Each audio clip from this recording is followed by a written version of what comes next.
Yes, people, what's happening? Welcome back to the channel and welcome to another live stream. And it's a bit of a quiet week this week for Chelsea. January transfer window's closed, no midweek game.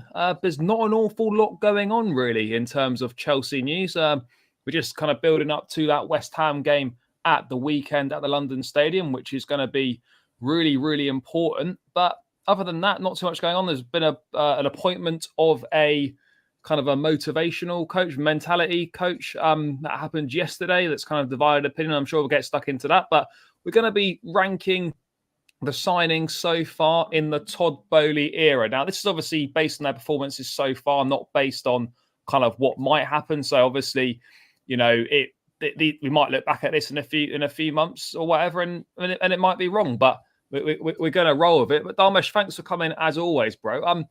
After the manic January transfer window, I suppose it's quite nice to have a bit of a down week. Yeah, big up Charlie, big up the chat as well, sub and like to the channel as well. Yeah, this time last week, man, we were all on edge, literally on edge, watching Fabrizio Romano's. I think it was a day before deadline day, wasn't it? Yeah. Deadline day was a week today. So yeah, with all the madness that's happened regarding that, it was kind of expected we'd have a quiet week in terms of like seeing players come back into the training. Obviously, you mentioned about the mental skills coach that's coming as well, sponsorship stuff that's going on. But yeah, for once at Chelsea, nothing really to report on. But massive on Manchester City. That's a separate topic. But yeah, nice. I mean, just we might as well touch on that. I mean, obviously they kind of knew it was coming. It's been a multi-year investigation into this, over 100 kind of supposed, and these are alleged at the moment because they've not been proven, the alleged breach of financial fair play. I mean, what have you made of the whole situation? Because it's kind of, as you say, it all broke yesterday. You know, a range of sanctions that could be possible, could be relegated, maybe have points deducted or titles taken away from those seasons. We saw that with Juventus, but again, that was different. That was kind of match fixing corruption sort of thing. This is a little bit different. What have you made of the whole situation? Because it is interesting, but at the same time, you know, we've kind of been here before with Man City, we've been here before with other clubs. Not really that much tends to happen when it all boils down to it. Yeah, it's a bit of a weird one, because if you look at sort of the breaches that they've been charged for, if they are found guilty, then I sort of agree with like maybe deducting points and stuff like that and relegation.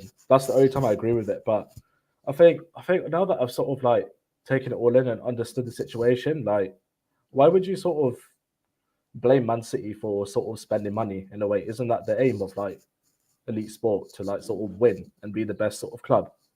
And it's just like clubs say like Brighton, Brentford, Fulham, teams that are sort of above us, like now Liverpool, Spurs, United, they're not really spending any money, and they don't have that ambition, say like Man City and Chelsea have, where we want to spend money to win. So with regards to that, I don't see the problem with that. And the FFP and Premier League are just trying to sort of punish Man City for doing that, for trying to be the best team, which is fair enough. If they got their money, why can't they sort of spend it in a way? Yeah, I mean, we got all this money. Like, who's going to tell us to not spend it? I mean, the FFP stuff's so complicated. I'm not going to come on here and pretend that I understand it all to like, you know, the nth degree and whatnot. But there's obviously like there's something that potentially doesn't quite stack up with what Manchester City have been doing in terms of the financial fair play. Now, you can look at it and you can say, well, does not complying with financial fair play make you a better football team? No, obviously, maybe it allows you to make signings you might not have been able to. Otherwise, I don't really know if that's the case either. But ultimately, you know, they're still innocent. They'll maintain their innocence. And I think it's going to be quite hard to prove, unless you've got proof beyond a reasonable doubt that you can prove all these allegations, then it's going to be very hard to get like a shut and dry case against Manchester City. You know, if it's similar, if they are proven to be guilty of, say, all of these charges, then they should be relegated. And it's not just saying that from a rival fan perspective for banter, but like they should be. You know, we saw it in Scotland with Rangers when they had their issues. They got sent down. I think they got sent down 2 or 3 divisions. I mean, again, in Italy, they've made an example of this situation in terms of when Juve and others were stripped of titles and relegated, or Juve were relegated, I think, for their involvement in the match fixing scandal. So it's definitely going to be interesting to kind of see what the fallout of this will be. But I do suspect that, like many times before, it's not really going. I don't really think anything's going to happen if we're being honest. But let's wait and see. I haven't spoke to you since the Fulham game, but let's just briefly touch back on that. I know I've covered it already, but what did you make of Enzo Fernandez's debut? Chuck straight in, one training session. I mean, it's a shame that we didn't have better players around him in that midfield. Obviously, Mount and Gallagher not having the best seasons, not in form, but with what we've got, that's kind of what we had to go with. But I thought, given the fact he's had one training session, that all the won't he be joining us stuff with the transfer, I thought he acquitted himself pretty well. Yeah, I was on another show on Saturday, just talking about this sort of the game and sort of Enzo Fernandez. I thought he did really well, especially with the two sort of bums next to him who weren't doing really well, like Gallagher and Mount, who were just awful that game. There's so many snippets of them out of position and stuff, and it's just Enzo Fernandez did really well. His passing ability is so good. The way he was breaking up play as well was immaculate as well. And he's not known for that kind of role, but he can play it. And it's just nice to see someone from deep actually spray passes to, say, our fullbacks and wingers. So he was a bright spark. Kepa was also a bright spark as well, except for that one sort of messed up kick that he did. Almost gave it to Mitrovic or Pereira. Badiashile and Thiago Silva keeping pressing as well. They were excellent as well. Badiashile for about 5-10 minutes looked a bit nervous, but his mentality rose, to be fair. And he was really, really good after that and just had Mitrovic and Pereira on lock. So yeah, I'm not reading too much into it. It's a shame that we didn't take our chances. Surprise, surprise. But what can we do? I mean, yeah, it's 3 clean sheets in a row, which is a plus. But it's no goals. It's 3 goals in our last 7 matches. That's got to improve. Hopefully, the return of João Felix this weekend will make a difference. Obviously, I'll cover that in a separate show from the match preview. But yeah, there are some signs of positivity. You know, it's 3 without defeat now, which, all right, is not much for Chelsea, but this current Chelsea and in the situation we've been in this season, we've got to take a good foundation, in my opinion. It's a good foundation. 3 clean sheets in a row when we were conceding loads of goals before. So it's all might be all doom and gloom up front, but in terms of sorting out that midfield and sort of defense, mostly the defense, it's promising signs at the moment. We just have to build ourselves up, to be fair. No, mate, I agree. I think there are some small signs of positivity. You know, we just got to do what we can. You know, build little by little. You know, the more training sessions these players get together, then hopefully the better it's going to be. We'll start to see that transfer to the pitch. One bit of news that we did have yesterday was the appointment of a mindset coach, I guess or a mentality coach, or whatever you want to call it. I can't remember the exact termination, but anyway, I can't remember the guy's name either now. Has worked in the past with the New Zealand rugby team. Mindset mentality has been a bit of an issue at Chelsea, to put it lightly, over the years. We've had the likes of Sarri, Lampard, Jose, Tuchel, all complain about the mindset of the group of players at the time, some of which are still here, some of which aren't. But, you know, the theme still is reoccurring. What do you make of this appointment? I look at it personally. I think it's a good thing. You know, the manager can't do everything, and you know, there's experts in these fields for a reason. So why not bring this guy in and tap into his expertise and see if we can see what we can do? I think it's a good thing to be done, and it's something we probably should have done sooner. I mean, what are your thoughts on it? Because it has divided opinion a little bit, but I mean, for the people that don't like Graham Potter, they're just using it as another stick to beat him with, so you can't really take that too seriously. But I mean, yeah, what are your thoughts on it? Because I personally, I think it's a good thing, and it's probably been well overdue. Yeah, 100%. I agree with you with that sort of factor, that it being really, really good for the mentality of the squad, because we've got now 33, 34 first team players, and I'm not gonna lie, all of them are gonna need this like mental skills training coach and like psychological skills training. It's funny because I actually study sports psychology at university, so we kind of like hear about this kind of thing and kind of study it like in depth and stuff, and it's quite fascinating to see how much of an impact they have on athletes, whether that's football or different sports like rugby, badminton, table tennis, cricket and stuff like that. So it can definitely help, that sort of one-to-one sort of session or like group sessions, and sort of interventions that the mental skills coach can put into place for some of these players. I think Man United tried hiring a sports psychologist, didn't they? I believe as well. Yeah, I think they have done that. Yeah, I mean, other clubs have done this kind of thing. So, I personally think it's a good thing. I really do, because we struggle with our mindset and our mentality. When the goings gets tough over the years, we kind of down tools and just almost seemingly given up. So if we can kind of get a shift in mindset. But I look at it. Who are the leaders in the team? Let's sort of like probably I'd say Thiago Silva. Other than that, I mean, maybe Reece James is probably vocal. Probably, even despite his age, probably is viewed as probably a senior player. Other than that, we are struggling. Like, there you go, there you have it. Maybe Sterling as well. Maybe Raheem Sterling. He's a winner. He's got experience now. I don't know how much of a leader he is on the pitch. I don't necessarily see it there, but maybe behind the scenes in the dressing room. He is Azpilicueta, I guess, is not what you'd kind of say as a out and out leader, but he obviously is captain and he's been here for many, many years. He obviously has some influence. But yeah, look, we are struggling with kind of with that leadership side of things on the pitch. We haven't really got that many warriors, as it were. But that's something that maybe can change, and maybe these young players that we've signed will grow into those kind of mentality monsters that we're looking for, that we've had over the years with the likes of Czech, JT, Drogba, Ballack, Lampard, etc. Maybe we can get the next, pretty much. Yeah. This is it. But let's kind of wait and see what happens.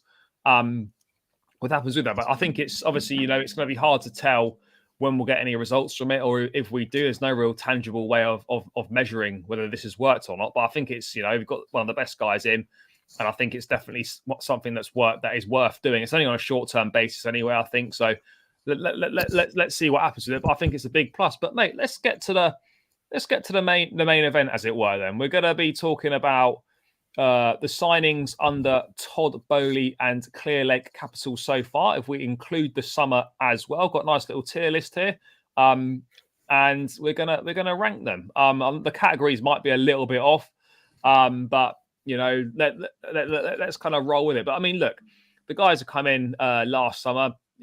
We're playing catch up, obviously, due to the sanctions. I think a lot of us were really pleased with the summer window when Sterling, Cucurella, Koulibaly, Zakaria, etc., and Aubameyang came in. Fast forward 6 months or so, that summer business is perhaps maybe not looking as good as we thought it was. But at the same time, there's still time for some of these players to impress. But I guess the summer business, now you look back 6 months on, would you agree, mate, that the summer business perhaps wasn't quite as good as we all thought it was back then? On paper, it looked promising, but given the structure of how it all went, it was all a bit messy in terms of or chaotic, as the words Gary Neville used, which is quite. You kind of have to agree with that, because we're going for, obviously, Jules Koundé, Rafinha, a couple others as well. Those are the main two, but then since then we just sort of splashed the cash on what was available, to be honest. And those signings just generally hasn't really sort of planned out, and that's where they sort of failed Tuchel in a way, because obviously Tuchel was the manager back then. So very sort of underwhelming, and not really exciting to sort of see those kind of players play even now. So yeah, I mean, I think it's been a mixed bag, to say the least, in the summer, certainly. I mean, look, we don't really know how many of these signings are actually going to work out or not. That's the reality of the situation. We've signed some players with great ability, great potential, good players now already, but with the ability to potentially become world class. Some of them will, some of them won't. Not every single transfer is going to work out, but I think we're kind of on the right path here with what we're looking to do. And these guys are of a young enough age that if ultimately it doesn't really work out, then we could probably still sell and at least get our money back, but more than likely make a profit. So not only are these players good now, they've got potential, they're also young enough for us to actually have some sort of resale value on them as well, which I think is a big plus. And again, incentivized contracts, not on a massive base wage. I think we're reducing the wage bill, and it is kind of making a difference. But let's get stuck into it then. Let's start with Raheem Sterling then. Obviously, I don't know if he was the first signing under the Boehly. He could have been the first signing. It doesn't really matter if he might have been. Obviously, £50 million from Manchester City. I would have preferred Gabriel Jesus. I've got to be honest. I Same. would have preferred him just for a bit more versatility. But look, we've got Sterling. He's had a fantastic career. England international. Won pretty much everything there is to win other than the Champions League. But safe to say that he started pretty well under Tuchel. Those first 3 games, he looked pretty decent. Since Tuchel's gone, I think he struggled. And we've got to be honest, I think he's been really poor. He's been really poor for a large parts of this season. He's obviously picked up that injury against City at Stamford Bridge. He's missed the last few games. For me, I expected a lot more. Look, he knows the Premier League inside out. Yes, he's going to have to adapt to Chelsea. Chelsea play differently to City. We haven't got quite as good a quality players. We don't create as many chances, etc. And his deficiencies are highlighted more in this Chelsea team than they ever would have been at Manchester City. But having said that, I still think there should have been more. I mean, what did you make of the Sterling signing to begin with? And I mean, how disappointed are you with what we've seen from him so far? Good question. I think when we initially signed him, I was really, really happy just because of the caliber of player that we were getting. But then I think we all forgot about how rubbish the creativity around our team is. And that's why sort of Sterling's not doing as well as he sort of should be at the moment. So, sorry, a bit ill at the moment. I probably have to. It's a weird one because I don't think he's been good. But if we sort of get him into sort of the City form, I think there's great potential for him because what we have to remember as well, I think he's one of the only wingers in the Premier League right now who's got over 100 goals. Yeah. 100 Premier League goals. And if we have that sort of creativity around him, then he can surely bag for us, man. So overall, like the caliber of player and the expectation, I probably have to go shite. Yeah, I think so far it probably has. I'm kind of in two minds. I think now that he's back from injury and with these better players around him, more creative and whatnot, maybe we'll start to see him do better because there's better players around him, more opportunities being created, etc. So, look, I think right now you probably have to look at it, and on balance, I'd probably say so far it's been a shit signing. Yeah. And I think that's fair. It doesn't mean that Sterling is going to be a shit signing for Chelsea or he was a shit signing at the time. Like from the summer when he joined to now, if we're basing on what we've seen, it's been a shit signing. And I think that's fair. Hopefully he can kind of prove us wrong and things can get better. But I think another guy that's probably going to be going into the shit section. Let's move on to Kalidou Koulibaly. Again, came in from Napoli. Decent fee for him as well. I thought pretty good deal, £30 million, 31 years of age. One of the best centre halves in Europe. Done really well for Napoli in Serie A and Champions League. A lot of excitement about his arrival. Again, started the season pretty well. Had a good game at Everton. Got that really good goal against Spurs. Stupidly got sent off against Leeds, and then kind of he's struggled quite a lot the last few weeks, making mistakes, easy to beat and get past, and he's now found himself out the team at the expense of Benoit Badiashile. I'm disappointed with Koulibaly. I expected so much more for someone that's shown how good a player they are, and right now it's not looking like the best signing. And there's even reports saying that the club could potentially look to move him on as early as this summer. Yeah, I think it was a move too late for Koulibaly in terms of we should have signed him realistically when John Terry retired. That would have been the perfect time to get him in. Up until the Tottenham game, he was really good, but then since then he's just been just shite really. So if we somehow get any fee for him back, it'll be good because Joshua got Badiashile in as well, Trevor Chalobah as well, Colwell coming back from loan, Levi Colwell coming back on loan as well, and potentially Josca Guardiola coming in as well in the summer, potentially, or the summer after Thiago Silva ends his Chelsea career and stuff. I could really see Koulibaly leaving. Just shite, to be honest. Not good at all. Yeah, it's not been good enough. I mean, he's probably going to end up playing in the Champions League. I mean, it'll be either him or Chalobah that takes that spot. But I do agree, so far, hasn't been good enough at all. I mean, let's stick with the summer signings and let's move on to Pierre-Emerick Aubameyang. I've got to be honest, mate. I think I think this guy is going to have to go in the what the fuck were we thinking signing, because I was just about to say that. the only reason that we signed him was for Thomas Tuchel. That's the only reason Chelsea were interested in Aubameyang was the Tuchel factor, having worked with them at Dortmund. And if Tuchel had stayed and was still here, then maybe this signing would have worked out a bit better. He certainly would have played more. Maybe he would have not done much, but he would have played more, and it would have been a higher chance, I think, of it working out.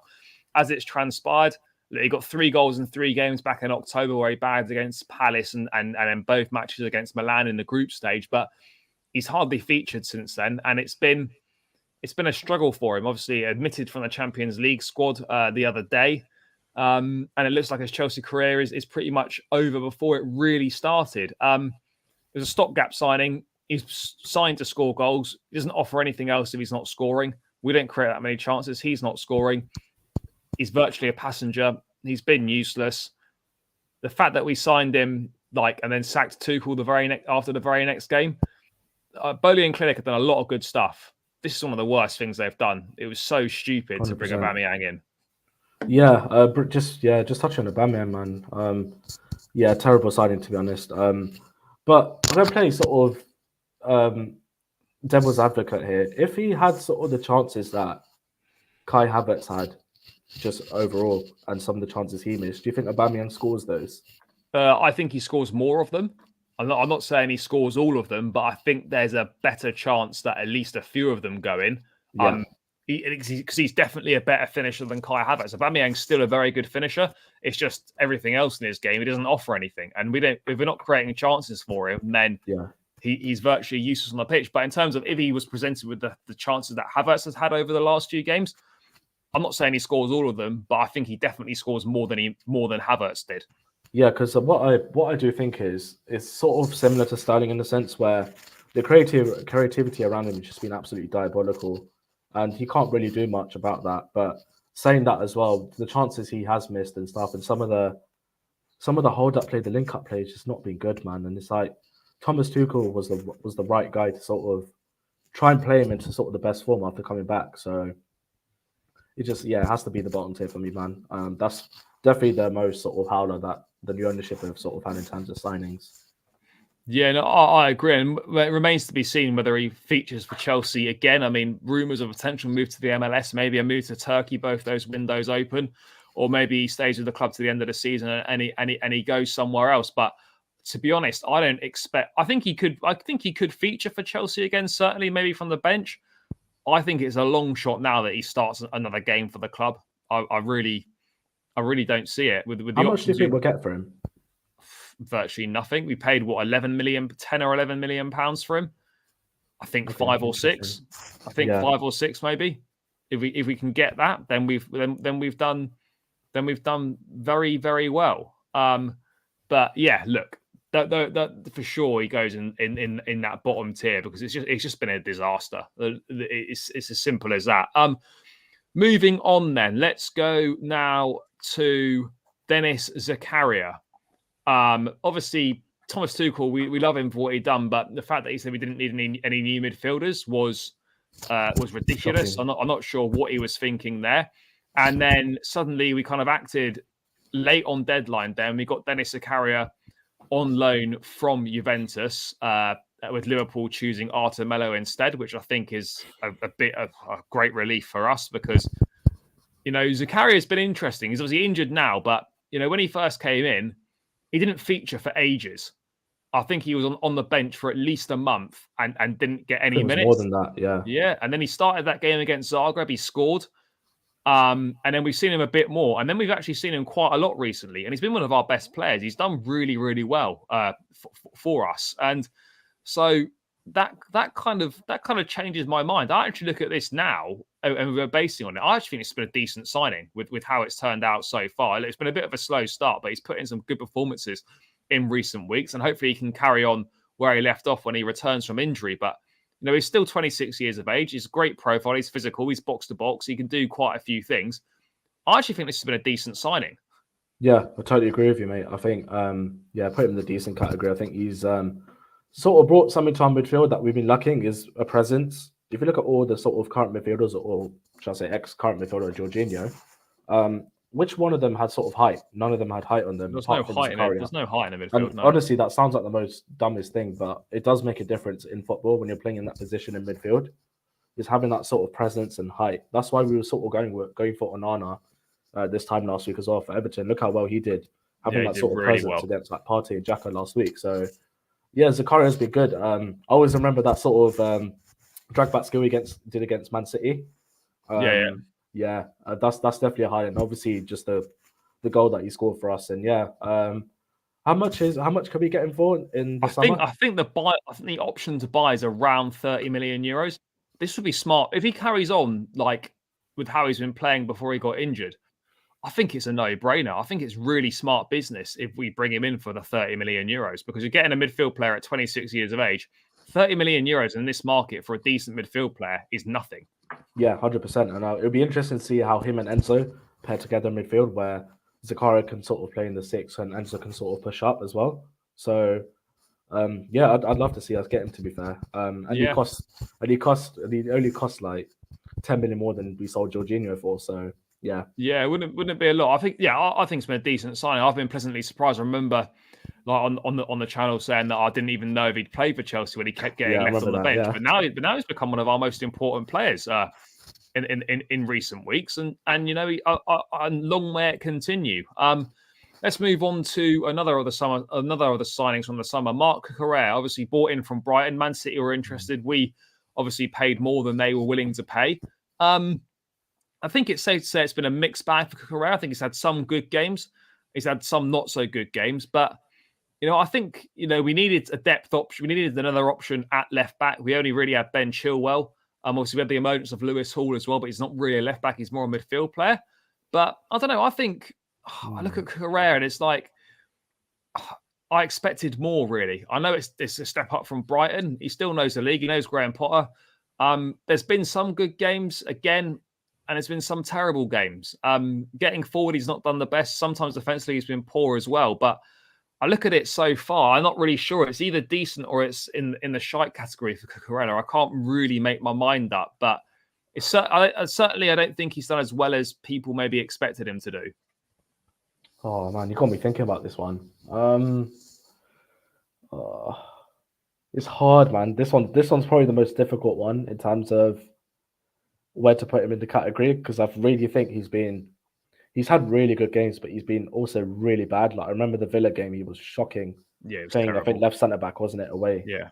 Just like a couple of other games here and there, it's just not good. But on the flip side, that cameo he played against Everton coming on, like his passing range is so good. It was really good at Anfield as well. I just think, and he's had a bit of personal issues as well, health issues as well. So, oh man, it's a tough one. I probably see. This is where the tiers are a bit complicated, because I do think he can be a really good left back or starting left back. Yeah. But at the same time, judging right now, he hasn't been all that. So, yeah, probably have to say decent if I'm honest. But then again, EPL Turf mentioned the price as well. 62 million is quite a lot for him. And yeah, we always needed that competition for Chilwell. So do you know what? I think it's a decent signing. I think it is decent. I have confidence you'll come good. I think, because imagine if we didn't have him and Chilwell picks up that injury. What we're playing Lewis Hall there week in, week out. Or we're switching. I think Cucurella has been a decent sign. He's not perhaps done as well as we expected, but I actually think he's been fairly decent. Other summer signings then, Wesley Fofana. It's quite difficult to know where to put him because he's barely featured. He's played a handful of games, picked up that injury against Marseille. Not against Marseille, sorry, against Milan. And we haven't seen him since. Suffered a setback in that behind closed doors friendly against Brentford. He's back in full training this week. Maybe today, I think he came back. Yeah, right? As of today, I think. Yeah, maybe he features against West Ham. Who knows? It's hard really to know where to put him. I mean, I was probably thinking great potential because he's not been shit because he's barely played. And when he has played, I think he's actually done reasonably well. But we haven't really got much to base it off other than the fact that he's one of Europe's best young centre-backs. And I think he's got great potential. So I guess that almost by default, that's probably where I'd put him. It's a mixed bag for me because I thought at Palace away he was decent, But then I thought at AC Milan he was really good until he got injured. But then Didn't he the game against score? I think Zagreb, he scored as well, yeah, he didn't scored he? against AC Milan. Yeah, Yeah. And the game against Zagreb away, I thought, did he play away? He did play Yeah, he away, did didn't he? play Yeah. away. I mean, I thought he was a bit. no one played particularly well in that one. Yeah, so it's a bit of so he's had 3 games, but it's sort of been like really good, really bad, and just average. So yeah, I kind of agree with you with the great potential. But one thing I don't sort of understand is why, given the time that he's been out for, why are we putting him in the Champions League squad ahead of Badiashile, who's in great form right now, forming that partnership? Whereas Fofana has to come back, and Badiashile sort of had that Champions League and European experience. Yeah, So I guess we were never going to leave out João Felix. Though we literally signed him on loan to play in the Champions League. But yeah, I'd probably put him great potential because I think he can be really good for us. Yeah, I think the price will always like hang over his head as well. I think it's a decent price for someone with that much potential, and given how well he's done, I put him in the great potential category. Yeah, well, we have to see more of him, don't we? So yeah, we certainly do. I mean, obviously, let's move on to another one. I think this is obviously we don't know too much about him, but I think the young goalkeeper that we signed from the Chicago Fire, Gabriel Slanina, I think he goes in great potential. 18 years of age. He's been playing some games for. I think he's made his full US debut now. He's kept a few clean sheets for the PL2 side or the 23s or whatever it's called these days. I think this has to go in great potential. I think, in the next couple of years, he could be in a position certainly to be the Chelsea number 2 and maybe knocking on the door for number 1. I think this is a sign that goes down definitely in that great potential category because he's young at 18. Yeah. Oh, sorry about that. Yeah. Sorry, I thought you finished there. No, it's all good, mate. Yeah, I think I probably agree with you. Great potential. There's a couple of clips I've seen of him make really, really good saves. I think it was for the USMNT, but yeah, probably have to say great potential because goalkeeping is an interesting one because that's the sort of area in the pitch where I'm a bit undecided on in terms of bringing in a new goalkeeper because Edouard Mendy clearly is not in Potter's plans and he's regressed massively. Since that Carabao Cup final, in my opinion, where he was unreal. But Kepa's in good form right now, but we've seen how bad he can be as well at the same time.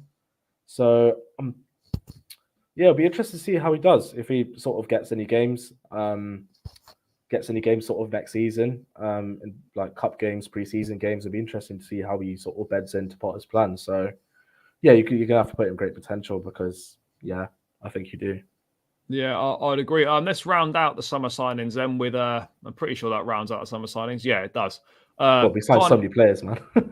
Carney Chukwuemeka arrived in the summer from Aston Villa. I think £10 million with 10 million in add-ons, so the deal could reach £20 million. Played a handful of games for Villa. Very well thought of in the game, highly regarded. Didn't feature much under Thomas Tuchel. Was featured a lot more under Graham Potter. Started a few games, looked promising from the bench. I really like what I see from him. I think there's a really good player in there. And I actually think he's done pretty well in the appearances that he's made for the club. Yes, Chukwuemeka's he's kind of surprised me in a way. It reminds me of like a younger sort of Loftus-Cheek with a bit more ability. But I probably have to say great potential for him. I would agree. As well. I can't believe we only sold him for signed him for 20. I thought we signed him for 40 for some reason. I think it's 10 with the potential 10 million of add-ons. Oh, okay, that's pretty good business then for a youngster. So, yeah, I'm just gutted that he hasn't played more. I just don't get why he's not starting games when you've got Mount and Gallagher just being poor. So he definitely needs more game time. It's just what we can go off his sub appearances really. Has he started any games for us? He must have. I mean, I think he has. He must have. I don't think it's many, but I think he certainly has started some games. He must have started some games. Yeah. But I think I think there's great potential there, and I look forward to seeing more of him because I think he should definitely be starting more often in that Chelsea midfield, given the injuries we've got and given the kind of the lack of quality in the centre of the park. Sticking with the youngsters then, January window. Datro Fofana. I don't think any of us has really ever heard of him. Comes in from Mulder for a fee of about, I think it's going to end up being about £8.5 million. Not very much money, just turned 20, Ivorian international. Scored quite a few goals out in Mulder, versatile, can play as a forward or play as a wide man. We've seen 2 appearances from him. He played a half against City in the cup where we got hammered 4-0. And then we saw him come off the bench, and I thought it was a promising cameo against Fulham, and I think he definitely deserves to feature more in the Premier League. I'd personally start him against West Ham. I don't know if that will happen or not, but I think he certainly deserves more opportunities in the Premier League. So, yeah, I think Datro Fofana again probably is another one of an age where I think a lot of these players are going to go in. It's great. I think he's great potential. Yeah, it's a tough one. Because you wouldn't say it was a decent signing because you haven't signed him to be good now. You've signed him for the potential and to feature more prominently in the years to come. Look, from the limited minutes we've seen from him, I mean, particularly Fulham, I thought he was pretty good against Fulham. Yeah, he did well against Fulham. Almost scored a great goal as well. If he either just squared it to Havertz or if he put more power on the shot, it definitely would have been 1-0. But even the City game, I wasn't that impressed with him, if I'm being honest. But it's tough when you're 4-0 down in it. Yeah, of course. So we just have to put him in great potential because we could just see what he can do. And we've seen glimpses of him against Fulham of what he can do. So, yeah, all these players that we see in great potential, they just all need game time for us to sort of judge. Yeah. Judge how they're going to be. Then maybe say, like, at the end of the season, once we do this sort of tier list again, if you decide to do that, then, like, could be very different for some of the players. So for sure. I mean, let's move on to Andre Santos. This guy is definitely in the great potential category. You know, we signed him from Vasco da Gama, I think about 12.5 million euros, beat off the likes of PSG, Newcastle, etc. for his signature. Hopefully Chelsea can sort out his work permit issues. Otherwise, he's going to have to go back on loan to somewhere in Brazil for the remainder of the season. He's currently out at the South American Under-20 Championships, where he's captaining Brazil. He's got 5 goals in 6 games from midfield there. This kid looks good. Again, a lot of great potential. I don't really think no one's really seen him play, to be perfect honest. Seen clips and obviously been keeping a half an eye on the South American Under-20 Championships. I said 5 and 6 there. Yeah.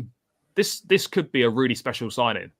Yeah, it's more for more for the future. And when was the last time we had sort of like a goal scoring midfielder, man? Even though he's not obviously bagging for us right now, but for obviously Brazil under-20s and stuff, he's doing really well. So yeah, I do think that I don't think, in my opinion, he's ready for Premier League football.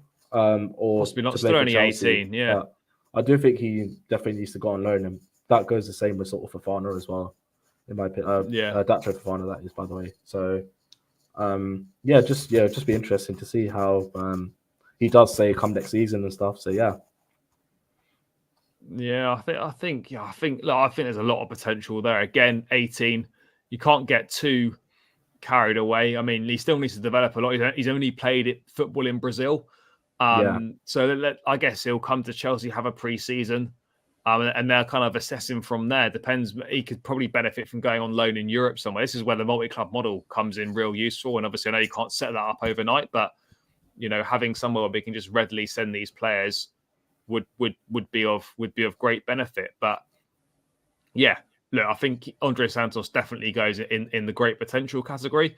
Let's move on to Malo Gusto then. Obviously, another young player signed from Lyon, 19 years of age, obviously loaned back to the rest of the season. One of Europe's brightest prospects certainly in the right-back position. We've already got probably the best right-back in the world in Reece James. We've got another guy with a very high potential here, very highly thought of. A great deal to get in for around 30-odd million euros. Back on loan at Lyon for the rest of the season, play regular first team minutes, join up with the squad, obviously, in the summer. The right-back position is sorted now for the next however many years we want it to be sorted for. This is a great signing. Judging on sort of the compilations I've sort of watched and a bit of like Ligue 1 games I've seen, I think he definitely has great potential and / a decent signing for us because he can go forward, can go back as well. Has a good pass on him as well. Has a lot of energy as well. Crossing's decent as well. Yeah, crossing's a big thing as well. I think he'll help out whoever our sort of right centre back and our midfielder who plays on the right here. So Obviously, we haven't seen him play in a Chelsea shirt, so yeah, just has to go into great potential, to be honest. Just what Yeah, I we've think sort of seen. to be honest, man, I think it's a bit of a recurring theme. I think a lot of these guys are just going to be signing a lot of players with great potential.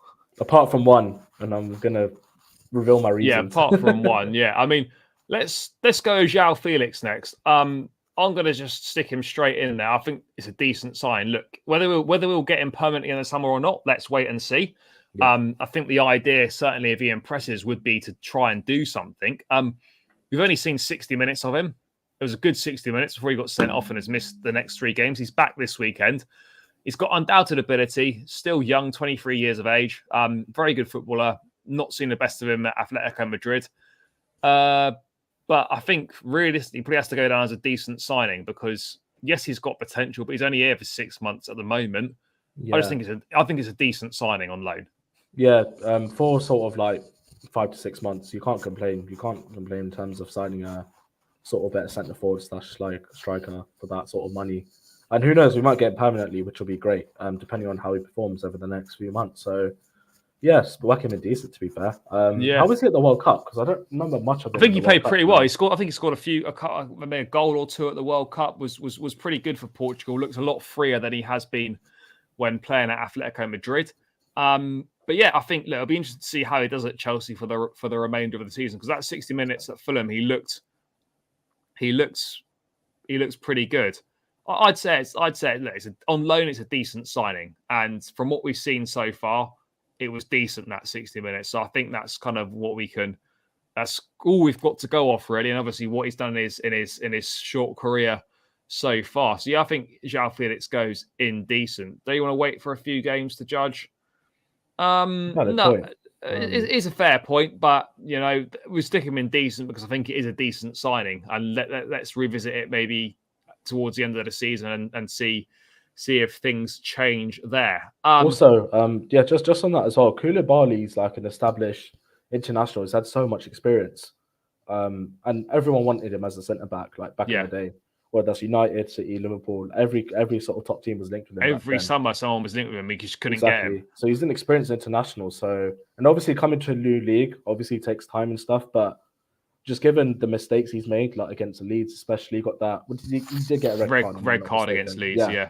And just the other games, just been so rash. Always gets yellow cards, and always puts sort of pressure on Thiago Silva and whoever's playing right back. So. Yeah, that's my sort of point on Koulibaly, to be honest. I think, yeah. Yeah, no, I think that's fair. I think João Felix goes in decent. Noni Madueke, again, youngster, I think 20 years of age, 21 years of age, coming from PSV Eindhoven, I think around £29 million. I've got to be honest, I haven't seen an awful lot of him play. Yeah, so we saw him make his debut against Fulham on Friday night, and do you know what? I thought he was pretty decent. He looks exciting. You can tell he's raw, but he's got pace. He takes players on. He's got good dribbling. He's got a bit of a skill around him. He's unpredictable.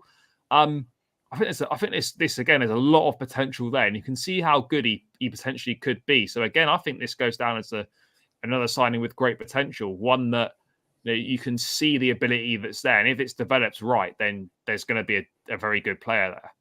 Yeah, I echo everything that you just said, basically. But the only sort of worry I have is his injury record. It is quite bad, his injury record. And given the pace of the Premier League, I just don't know if we're going to see another injury-prone winger. So I'm kind of holding back on Madueke in a way. Even though he came on against Fulham and did quite well. He was picking up the ball, driving at them. So, yeah, that's the only thing I'm worried about is his injury record, given the amount of sort of injuries he's had in the past and whether that takes to play and sort of in the Premier League games, especially if he starts. So yeah, you can only put him in great potential, to be honest, because we don't know what he's like. He hasn't really been decent. He hasn't been like shy. So he's only he's 20. He's played 45 minutes. I think from that 45 minutes you can tell there's a lot of potential there for sure. Just hope he stays fit. That's it. Yeah, definitely. Moving on then, I think another guy that goes in the great potential category, Mykhailo Mudryk. Obviously got him in from Ukrainian side Shakhtar. Well documented that Arsenal were interested in him as well. So we ended up getting him. He's come to Chelsea. Hasn't played any football since November. We saw a great cameo up at Anfield. Did really well. I was looking forward to seeing him against Fulham. Didn't get in the game at all. Struggled. Didn't have a lot of touches. Admittedly, not all for that, man. Admittedly, not all of his fault. Wasn't getting picked up. Mount, etc., picking up spaces that Mudryk would normally be occupying. It subsequently transpired that he'd been suffering with a heavy cold all week. Was only going to play 60, but he felt heavy legged and was subbed at half time. Hopefully, he's fully recovered and we'll see more from him on Saturday. But another player that's, again, not played a lot of senior football games, has done really well in the Champions League group stage for Shakhtar this season, but that's kind of what you're basing it off, really, because he's got about 8, I think he's got less than 10 caps for Ukraine, and then he's obviously played in the Ukrainian league. So, again, there's not an awful lot to base it off, but I think from what we've seen so far in a Chelsea shirt, this is a signing that, again, this guy's got great potential. De Zerbi, the former Brighton, the Brighton manager now, and the obviously former Shakhtar boss, says that this guy has got potential to win the Ballon d'Or. I didn't know that. I think there's a lot of potential there, and I think the Anfield cameo was special in terms of the fact it's exciting. He's got great skills, quick feet, a lot of pace, dynamic, takes players on. I think there's a lot of potential there for sure, but there's still obviously a lot of development as well for him. Yeah, I think we just have to have the right players around him and have players that not getting into his positions. I.e. Mason Mount. That's all I could really say on Mudryk. It's just give him the game time, see what he cooks up, man. That's it. That's the only thing we can really judge him off and base him off. A great cameo against Liverpool as well. Completely torn James Milner apart for at least 20-25 minutes when he came on. So skillful as well. Really skillful. Very. I wish he finished that goal, man. That would have been so good. You would have jumped into the cot. If he scored it would have been unreal.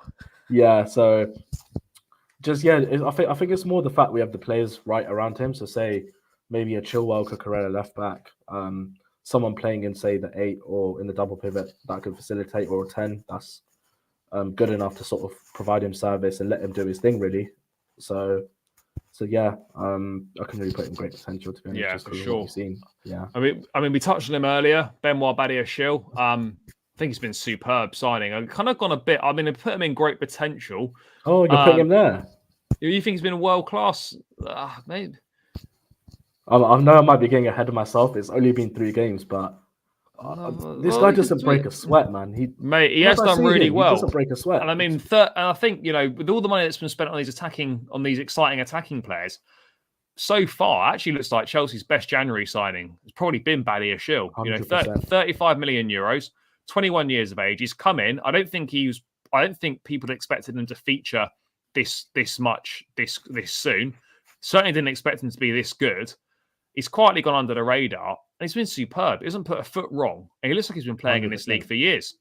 Exactly. I'm purely just basing him off right now, the 3 games that he's had, and you have to say he's been world class for 3 games. Yeah.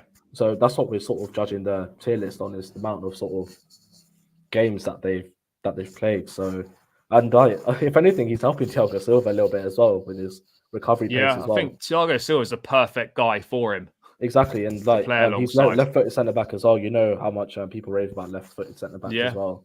Good passing range as well. Like I said, when you see good players, height, good physical ability. He seems to have everything.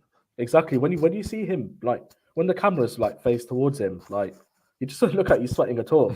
He looks like he's just completely calm and composed. Or unlucky to not get a goal against Liverpool as well. But judging off 3 games, he's been world class in my opinion. Yeah, it's been really. I'm excited to see a lot more of him. I think that Badiashile Silva partnership's got great potential. Certainly, it should be the partnership going forward for the rest of the season. Also, go on. Until there's a reason not to play them. We're playing once a week at the moment. There's no need to change your centre back pairing.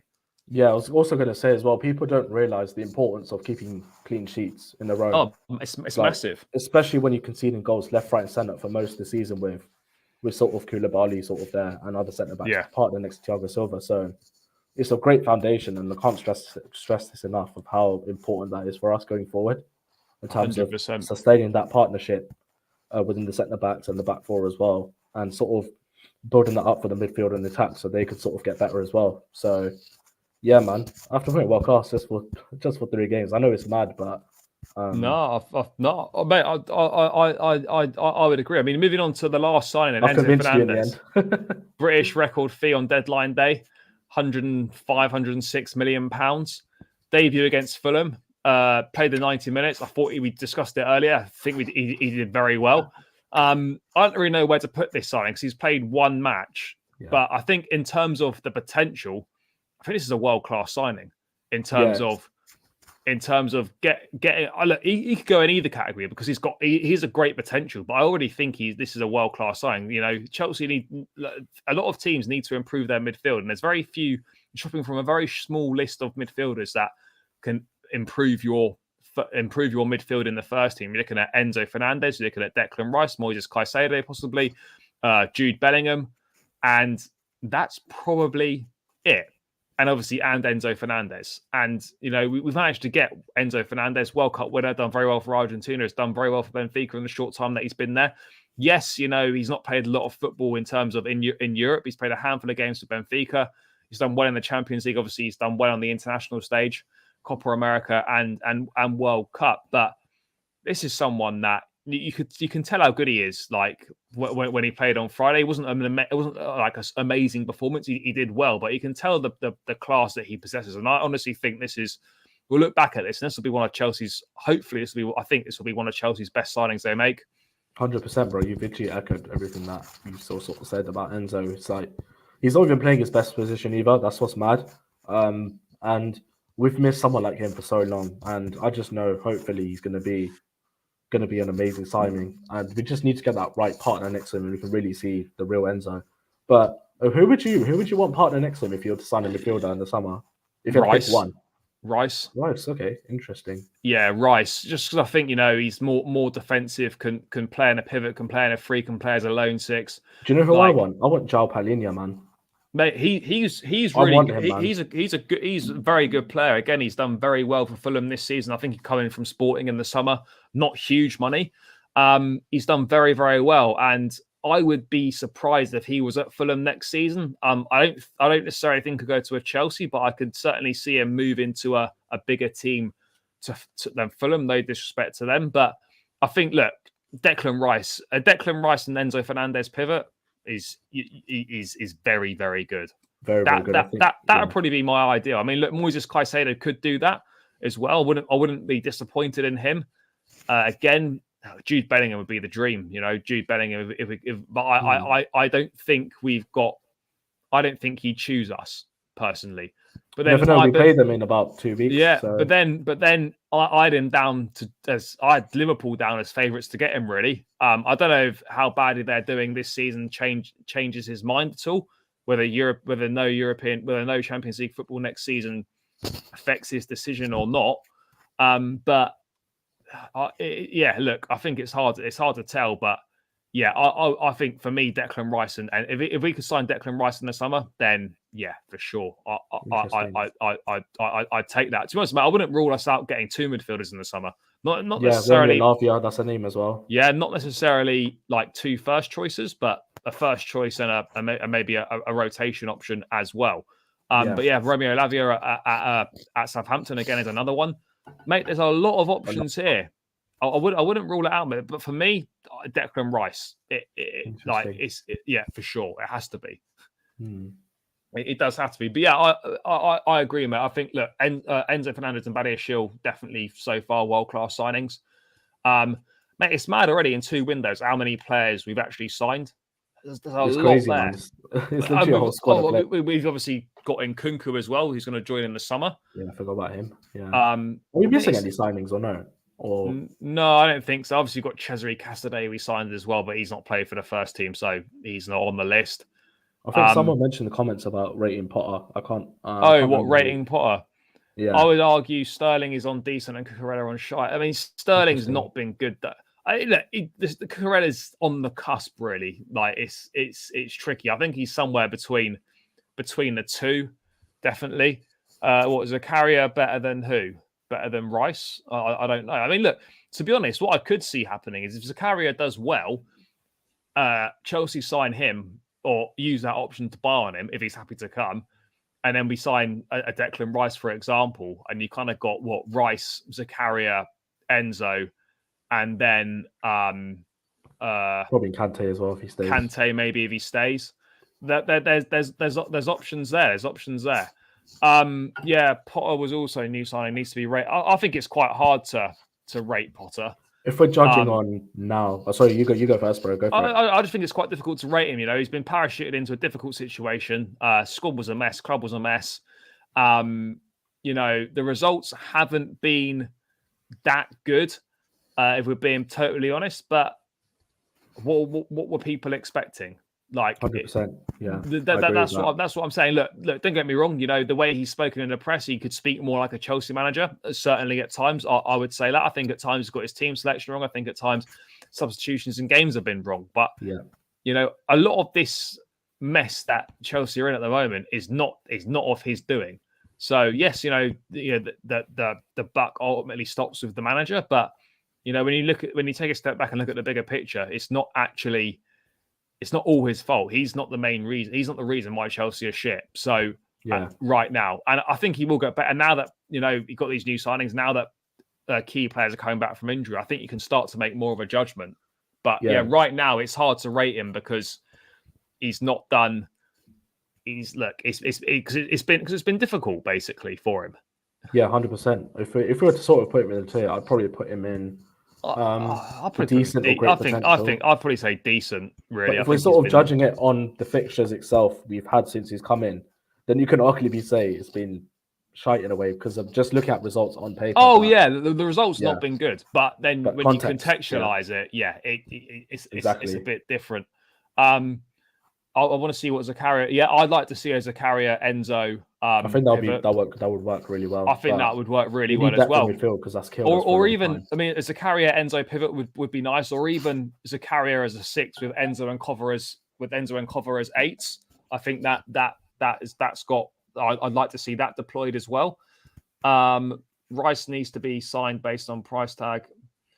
You cannot sign Rice for 75 million. He's I think Rice for 70 million pounds is a great signing. I really do. For that price, I wouldn't go above 70, 75. I mean, he's got 2 years left on his contract this summer. He's no indications that he's going to sign a new deal. If West Ham are going to get good money for him, this is the last opportunity they've got to get a decent fee for him, because you go into 1 year, you're not getting anywhere near as much as you would get this summer. 100%. Let me just get through these. If Zakaria is good with Enzo, I feel there's no need for us to get Rice. Zakaria is not 24; he's 26. I still feel like we need to get another midfielder. We need another midfielder for 100%. I'm Potter in, but Potter has not shown any glimpse that he is the man. He needs to do a lot better. I think he's been all right with the fans. As I said, I think he could speak better in press conferences at certain times, speak more like a Chelsea manager rather than speaking like he's a Brighton manager. But do you know what? Look, I'll back the manager until it's unbackable. And right now, I think it's a long way from that. And he deserves the rest of this season for sure. Results have got to pick up, obviously. That's a given. But I think you can really start to make a judgment on Potter when we get into next season. More again, the summer window. The January signings have had time to kind of bed in and gel, and we would have had a full preseason. Then I think next season we can start to make a judgment. And if we're kind of still in this similar position this time next year, then there's a serious conversation to be had. But I think right now it's, he's got time on his side for sure. That comment below as well, EPL TAF, again, that's very true as well. That's one of the main sort of criticisms I have of Potter right now. He's got to make big decisions like that. Keep playing Mount and Havertz. You can't. I'm sorry. If he keep now that we've got kind of players fit and others available, then there's no excuses now for me. And if he keeps picking them, I will start to lose a little bit of faith because they don't deserve to be playing because they've not been good enough this season. So they have to be benched. There's plenty of options. There's Madueke, there's Felix, there's Datro Fofana. We've got options in there that can play.